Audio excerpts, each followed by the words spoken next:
The Eiffel Tower sparkled against the midnight sky, but all I could focus on was the crumpled note in my trembling hands. My perfect Paris proposal had just transformed into a nightmare. My name is Emery, and 12 hours ago, I thought I was living a fairy tale. Now I'm sitting alone on a cold bench, surrounded by tourists taking selfies, while my world crumbles around me. Pick up your phone. Taylor's voice crackled through my voicemail for the fifth time. I couldn't bring myself to answer. How could I tell my best friend that not only had Jason not proposed, but I'd discovered he was sleeping with Megan, my other best friend? The note had fallen from Jason's jacket pocket when he'd rushed off to take an important business call. The hasty handwriting was unmistakably Megan's. "Meet me at our usual spot after you ditch her. Can't wait to hold you again." "Miss, are you okay?" A concerned waiter from the nearby cafe approached, probably noticing my mascara-streaked face. "I'm fine," I managed, but my voice cracked. Standing up, I grabbed my purse and started walking, anywhere but here. My phone buzzed again. This time it was Megan. "How's Paris? Did he do it yet? Send pics." The audacity made my stomach turn. I hit the call button. Finally, I've been dying to... How long? My voice was eerily calm. What? How long have you been sleeping with Jason? The silence that followed told me everything. When Megan finally spoke, her voice was small. "Emery, I can explain." "Save it." I ended the call and blocked her number. My phone immediately lit up with a text from Jason. "Where are you? I've been looking everywhere." I typed back, "Check our usual spot. I'm sure Megan's waiting." 3 dots appeared, disappeared, appeared again. Finally, "It's not what you think." A bitter laugh escaped my throat, drawing curious glances from passing tourists. "Really? Because I think my boyfriend and best friend have been making a fool of me. Please tell me how I'm wrong." "Let me explain in person. Where are you?" "Going home. Don't follow me." I turned off my phone and flagged down a taxi. The driver must have sensed my distress because he didn't attempt conversation as we headed to Charles de Gaulle Airport. At the airport, I approached the counter with determination. "I need to change my flight to New York, earliest possible departure." The attendant typed away at her computer. "There's one leaving in 3 hours, but miss, changing your ticket will cost..." "I don't care about the cost. I handed over my credit card. Just get me out of here." Sitting at the gate, I finally turned my phone back on. Dozens of missed calls and messages flooded in. One caught my eye, from Taylor. "Holy shit, Em. Megan just called me crying. Whatever you do, don't look at her Instagram. Call me ASAP." Of course, I immediately opened Instagram. There they were, posted just 2 weeks ago. My boyfriend and best friend at our favorite restaurant, his arm around her waist, her lips on his cheek. The caption read, "When you know, you know." The timestamp hit me like a punch to the gut. It was the night I'd been working late, preparing a presentation for the promotion I'd just received. The promotion Jason had encouraged me to pursue. The promotion that had kept me too busy to notice what was happening right under my nose. Right then, something inside me hardened. They wanted to play games? Fine. Game on. The New York sunrise filtered through my apartment windows, but I hadn't slept. My phone buzzed with another message from Megan. "Please, we need to talk. It wasn't supposed to happen like this." A knock at my door made me jump. It's Taylor. Open up or I'm using my emergency key." I dragged myself to the door, still wearing yesterday's clothes. Taylor took one look at me and pushed past, carrying coffee in a paper bag. "You look like hell," she said, handing me a coffee. "Thanks. I feel worse." "Start talking." Taylor pulled out bagels and cream cheese. "What happened in Paris?" I told her everything while picking at my bagel. When I mentioned the Instagram post, Taylor's face darkened. "There's more," she said, pulling out her phone. "Look at this." She opened her messages, showing me a conversation with another friend. There were photos, dozens of them. Jason and Megan at bars, restaurants, even weekend getaways, dating back months. How did everyone know except me? My coffee cup shook in my hand. "Because they're garbage people who..." Taylor's words were cut off by another knock. Through the peephole, I saw Megan's tear-stained face. Please, I know you're in there." Taylor moved toward the door, but I grabbed her arm. "Don't." "Emery!" Megan's voice cracked. "We've been friends for 15 years. You have to let me explain." 15 years? I yanked the door open. "Is that how long it takes to earn the right to steal someone's boyfriend?" Megan stepped back, mascara running down her cheeks. It wasn't like that. We never meant to. To what? Get caught? The words tasted like poison. How long have you been laughing at me behind my back? Nobody was laughing. Jason and it just happened. We tried to fight it. When? I demanded. When did it start? Megan's silence spoke volumes. The charity gala, she finally whispered. Last December. My stomach lurched. December. When I'd been caring for my sick sister, when Megan had offered to keep Jason company at events I couldn't attend. Get out! Get out! I screamed, making both Megan and Taylor flinch. As Megan fled, my phone pinged. A text from Daniel, a mutual friend. Hey, heard about Paris. Jason's telling everyone you had a mental breakdown when he tried to end things. Want to get coffee and talk? That manipulative bastard, Taylor growled, reading over my shoulder. I stared at the message, something cold and calculating settling in my chest. Actually, this is perfect. What do you mean? I showed her Jason's company website on my phone. See this merger his firm is working on, the one he's leading? Yeah? Well, funny thing about being the girlfriend of a workaholic. You hear things that could destroy careers if they got out. I typed a reply to Daniel. Coffee sounds great. How about tomorrow? Taylor studied my face. What are you planning? They took everything from me, Tay. My relationship, my friendship, my trust, all of it. Now? I smiled, but there was no warmth in it. Now I'm going to return the favor. Be careful, Taylor warned. Revenge can change people. I'm already changed. I walked to my window, watching the city wake up. They made sure of that. My phone buzzed again. Jason calling for the 100th time. This time I answered. Emery, thank God. Hello, Jason. We need to talk about that merger of yours. The sharp intake of breath on the other end told me I'd hit my mark. Game on, indeed. The coffee shop buzzed with morning energy as Daniel slid into the seat across from me. His expression was a mix of concern and curiosity. You look better than I expected, he said, stirring his Americano. Funny how revenge can be better than therapy. I smiled sweetly. So, tell me about this mental breakdown story Jason's spreading. Daniel shifted uncomfortably. He's saying you became paranoid in Paris, accused him of cheating, and caused a scene at the Eiffel Tower. Interesting version. I pulled out my phone, showing him Megan's Instagram posts. Guess he forgot about these. Jesus, Daniel muttered, scrolling through the photos. I had no idea. Neither did I, but that's not even the best part. I leaned forward. Remember that merger he's been bragging about? The Thompson deal? Yeah, it's all he talks about lately. Did he mention how he got the inside information? Daniel's eyes widened. What do you know? Before I could answer, the bell above the door chimed. Jason walked in, stopping dead when he saw us. His face darkened as he marched to our table. Having fun spreading lies? He hissed. I took a calm sip of my coffee. I learned from the best.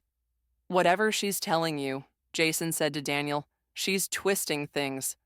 Like how you twisted your business trips with Megan. I pulled out the note from Paris. Or should we discuss how you got Thompson's confidential numbers? Jason's face paled. That's not... What? Not what it looks like? I stood up. Funny, that's exactly what Megan said. You're making a mistake. Jason grabbed my arm. Think carefully about what you're doing. Daniel stood up. Let her go, man. Stay out of this. Jason snapped, but released me. Emery, can we talk privately? No need. I gathered my things. I've already talked to Thompson's legal team. They're very interested in how their private financial data leaked. Jason's composure cracked. You wouldn't. Watch me. I turned to leave, then paused. Oh, and Jason, Megan called yesterday. Seems she's having second thoughts about your relationship. Something about not trusting cheaters. I walked out, hearing Daniel's low whistle behind me. Outside, my phone buzzed with a text from my sister Serena. Just saw Megan crying at the gym. What's happening? Long story, I typed back. Coffee later? Your place in 30? When Serena arrived, she took one look at my face and pulled me into a hug. Spill everything. I told her about Paris, the photos, Jason's lies. Her expression grew darker with each detail. That absolute waste of oxygen, she fumed. Want me to key his car? Because I will totally key his car. No need. I showed her my phone, open to an email from Thompson's legal department. I have something better planned. Em? Serena's voice turned serious. Are you sure about this? It's not too late to walk away. They didn't just break my heart, I said. They tried to break me, make me look crazy, destroy my reputation. And now I'm going to show them exactly how crazy I can be. I forwarded the email. Starting with this. Serena read the screen, her eyes widening. Holy shit, this could ruin him. That's the point. I poured us both wine. To new beginnings. And spectacular endings, Serena added, clinking her glass against mine. My phone lit up with a message from Daniel. Jason's freaking out. Whatever you did, it's working. I smiled, feeling a surge of satisfaction. The game was changing, and this time I was making the rules. You need to see this, Daniel said, sliding his laptop across the table at our now regular coffee spot. The business news website showed a headline, Thompson merger delayed amid internal investigation. That was fast, I said, scanning the article. Jason's not the only one panicking. Daniel lowered his voice. The whole firm's in chaos, but there's something else you should know. What? Megan didn't just happen to fall for Jason. She was planted. I nearly choked on my coffee. What are you talking about? Remember Marcus from rival firm Sterling and Brooks? Apparently he's been dating Megan for years. They used Jason to get insider information. My head spun. How do you know this? Because Marcus just offered me a job. Daniel pulled out his phone, showing me texts. He thinks I have dirt on Jason's deals, says I could name my price. A new text buzzed on my phone. Megan, we need to talk. It's not what you think. Please. Ignore her, Daniel warned. She's desperate because Marcus is cutting her loose. The cafe door opened, and Taylor rushed in, face flushed. Em, you won't believe what just happened at work. She dropped into the seat beside me. Megan just got fired. Something about unauthorized access to client files. She works in HR, I said. What client files would she have access to? Exactly. Taylor's eyes gleamed. Someone anonymous tipped off IT about suspicious login patterns. I glanced at Daniel, who smiled innocently. That's not all, Taylor continued.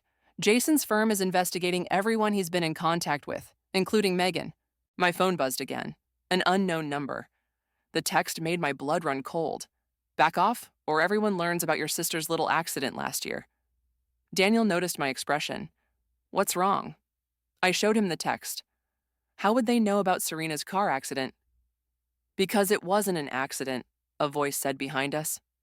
We turned to see Marcus himself, looking immaculate in his designer suit. Mind if I join? He sat without waiting for an answer. Let's talk about how this ends. It ends with Jason exposed, I said firmly. Marcus laughed. Sweet Emery, you really think this is about Jason? He's just a pawn, like Megan, like you. What do you want? Daniel demanded. Simple. Drop the Thompson investigation. Delete whatever evidence you have. Walk away. Or what? Or your sister's brake failure becomes public knowledge, along with the insurance fraud that covered it up. Marcus smiled coldly.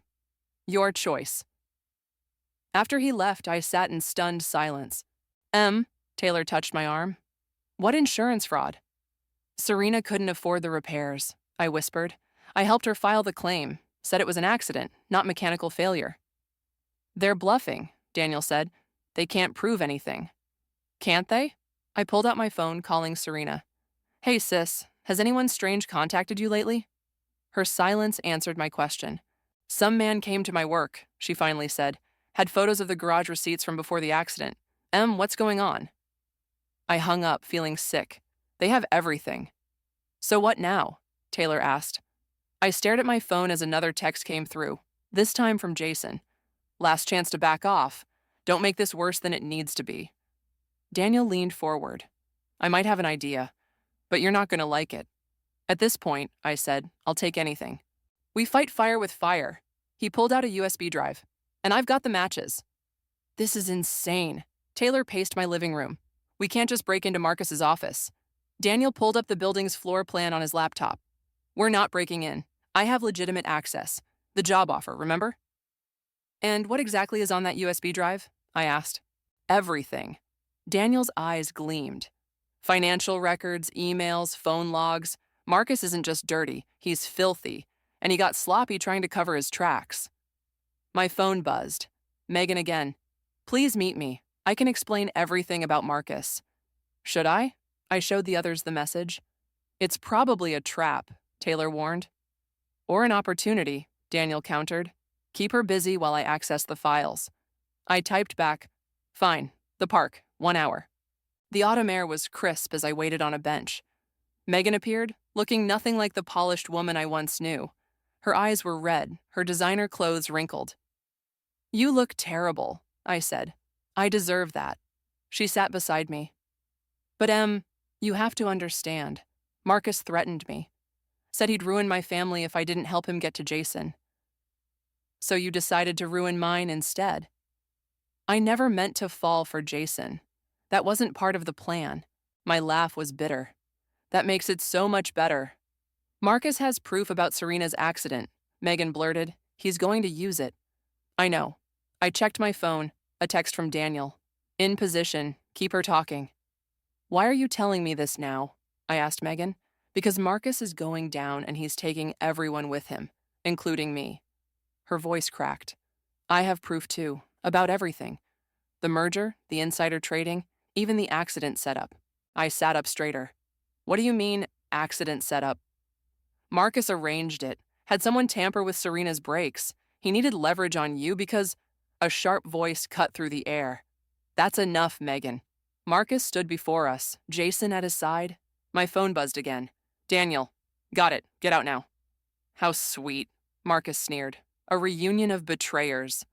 Funny, I stood up. I was thinking the same thing. The USB drive. Jason stepped forward. Where is it? What USB drive? Marcus's face hardened. Don't play dumb. We know Daniel took it. Daniel? I feigned confusion.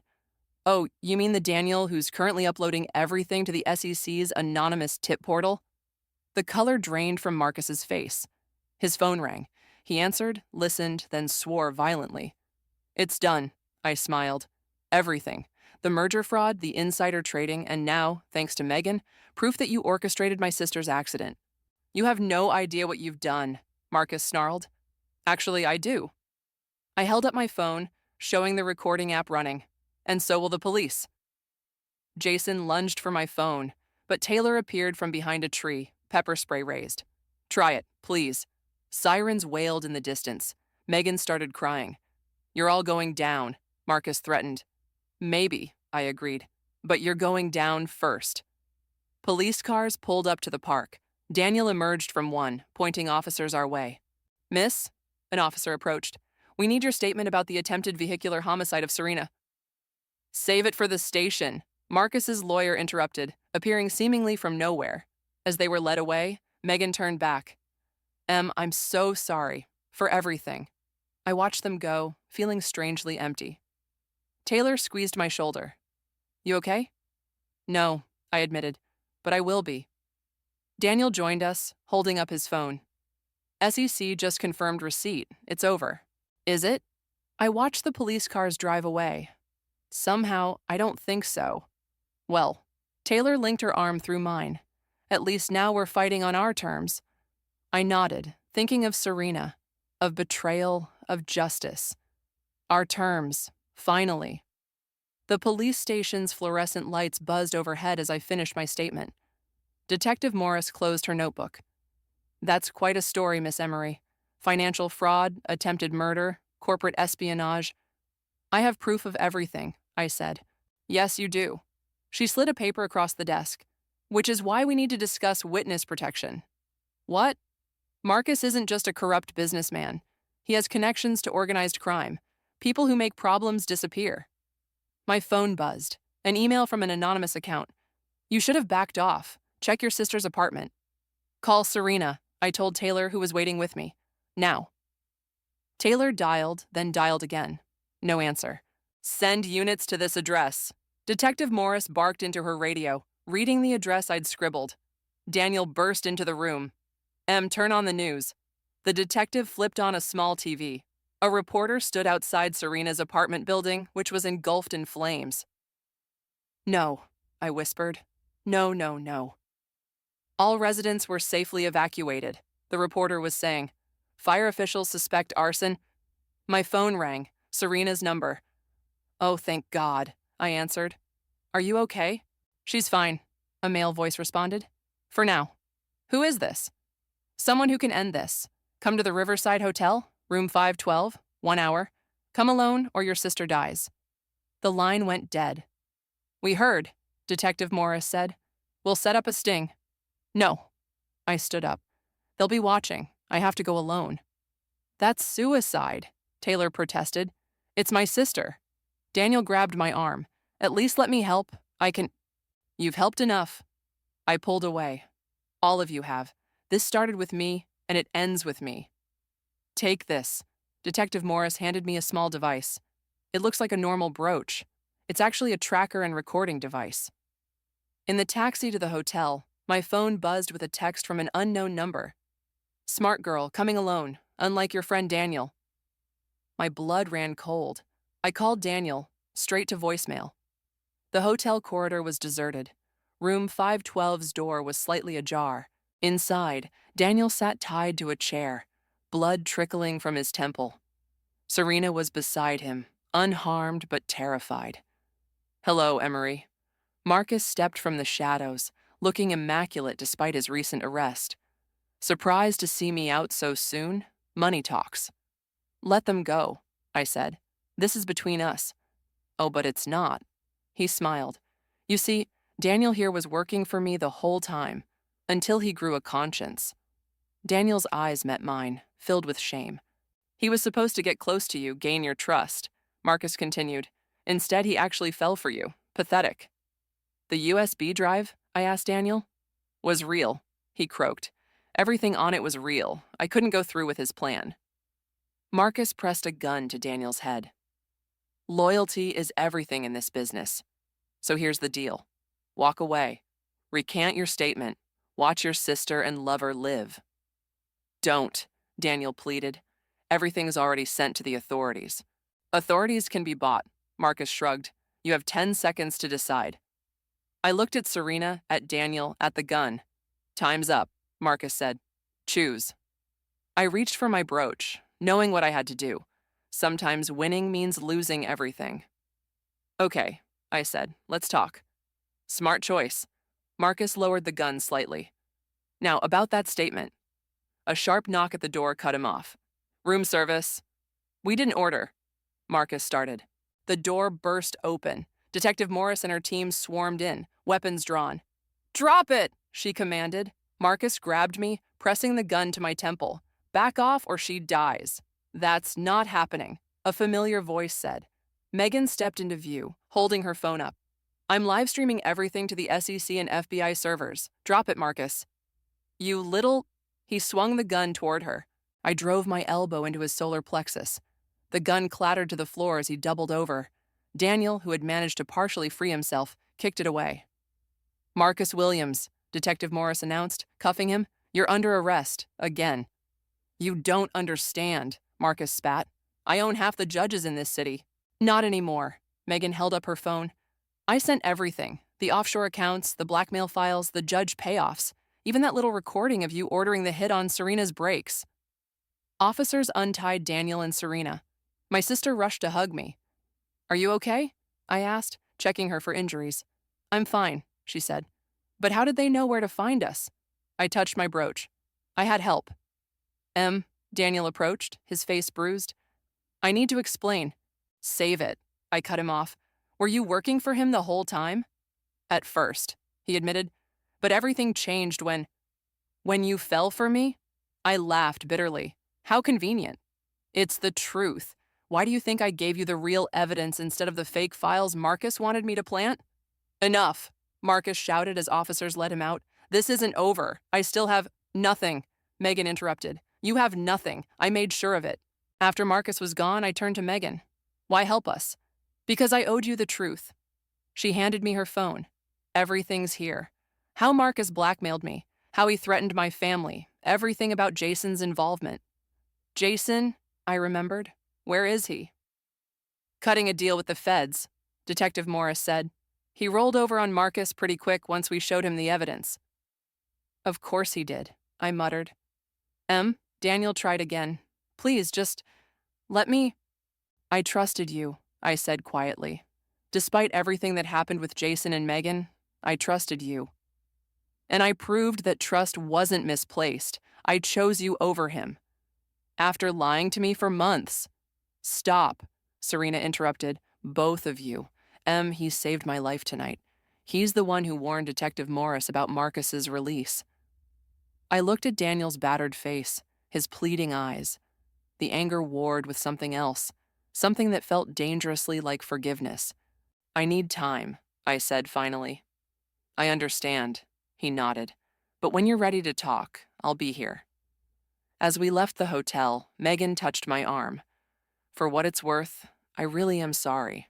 About everything. I know, I said, but sorry doesn't fix what's broken. No, she agreed, but maybe time will. Detective Morris approached with one final warning. Marcus still has friends on the outside. Watch your backs. I looked at our strange group, my sister, my former best friend, the man who betrayed and saved me, and realized nothing would ever be the same. Let them come, I said. We're ready. The courthouse steps were crowded with reporters as Marcus was led out in handcuffs. I watched from across the street, sipping coffee with Taylor and Serena. 25 years, Taylor said. Not bad. Plus the SEC fines, Serena added. He's lost everything. My phone buzzed. A text from Megan. Just testified against Jason. 10 years, no parole. Thought you should know. You going to respond? Taylor asked, reading over my shoulder. Not yet. I put the phone away. Some wounds need more time. Speaking of time, Serena nodded toward the cafe entrance. Daniel stood there, hesitating. I should go, I said. Or, Taylor suggested, you could finally hear him out. I stayed seated as Daniel approached. He looked different, tired, but somehow lighter. The DA offered me immunity, he said, sitting down, in exchange for everything I know about Marcus's operation. Congratulations, I said stiffly. Serena touched my arm. We'll give you 2 space. After they left, Daniel pushed a folder across the table. This is everything. Every lie I told, every truth I didn't. You deserve to know it all. Why now? Because I love you, he said simply. And love without truth isn't love at all. I opened the folder, reading the first page. You were investigating Marcus before you met me? For 2 years, until he caught me and forced me to work for him instead. Daniel's hands trembled slightly. When he ordered me to get close to you, I thought I could handle it. Then I actually met you. And fell in love? I couldn't keep the skepticism from my voice, and realized I couldn't keep lying. That's why I gave you the real evidence. Why I warned Morris about Marcus's release. He reached for my hand. Why I'd rather lose you knowing the truth than keep you with a lie. My phone buzzed again. Detective Morris. Marcus's last appeal denied. It's really over. It's never really over, I said, showing Daniel the text. Trust doesn't come back easily. I know. He stood up. That's why I'm leaving town. Fresh start, witness protections offer. Something tightened in my chest. When? Tonight. He placed a key on the table. My apartment. Everything you need to know about me is there. The real me, if you want to know him. He turned to leave, but I caught his hand. What if I already do? What? Know the real you. I stood up. The one who risked everything to save my sister. Who chose truth over safety. Who's willing to walk away to prove his love. I'm not saying I forgive everything, I continued, but maybe we both deserve a chance at truth. He pulled me close, his heart racing against mine. What about witness protection? Maybe we both need a fresh start. Together? I kissed him, soft and sure. Together. My phone buzzed one last time. Megan. Found my own truth. Moving to Seattle. Hope you find yours. I texted back. Already did. Looking up at Daniel, I saw all the possibilities ahead. The hard conversations, the slow rebuilding of trust, the chance to love without lies. Ready? He asked. For what? Everything. I took his hand, thinking of all we'd lost and found. of betrayal and redemption, of endings that became beginnings. Yes, I said. Everything. We walked away from the courthouse together, leaving behind the shadows of what was, stepping into the light of what could be. Not a fairy tale ending, but something better, something real.